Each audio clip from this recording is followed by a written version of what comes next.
dagat ng Pinay Dingalan. Sama ko kita na siya. Ito na yung Hi! Yoyosin mo na ako. Ito ang aking pamangkin si Daniela. Ayan. Ayun, kailangan ka naman. Daniela.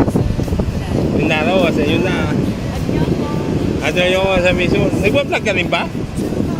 Ayun, ngayon namin. Ayun. Kasi siya na wala akong load eh. Kaya video lang muna. Nandito kami ngayon. Live kami sa Umiray Dingalan ng Aurora. Aurora, ganda yung dagat, karakas ka ng alaw.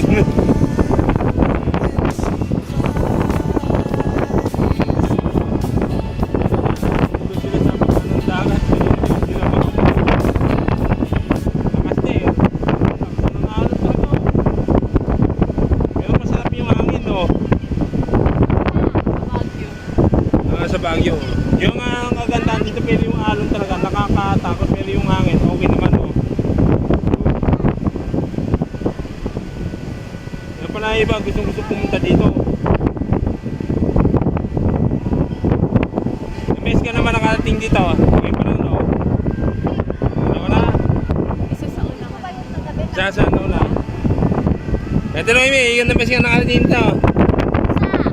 Sa ako 7 beses na. 7 beses. Yun.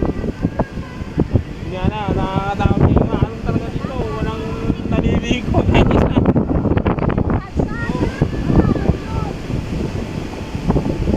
Mamaya yung alon niya dito na yan. Maabot hanggang hagdan daw eh. Hindi naman daw maabot yung tubig. Ganda lang oh. Yeah, dito na.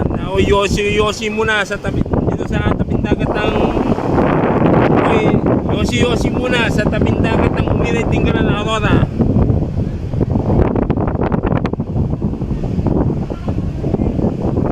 Bago kasi mag-live eh.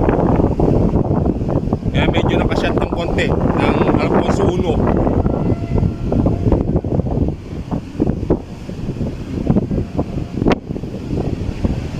Ito ulit yung view ng dagat. Ayan. Ganda.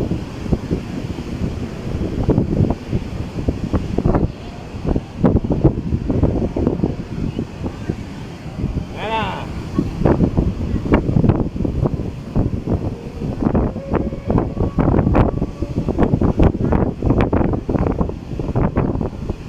Sarap ng simoy ng hangin dito. Malakas. Sabi talaga. Talaga mag-enjoy talaga kayo dito. Kahit na Pasko at Bagong Taon, talagang masarap ang simoy ng hangin dito. Wala nga ng bagyo. Hangin amihan nga lang.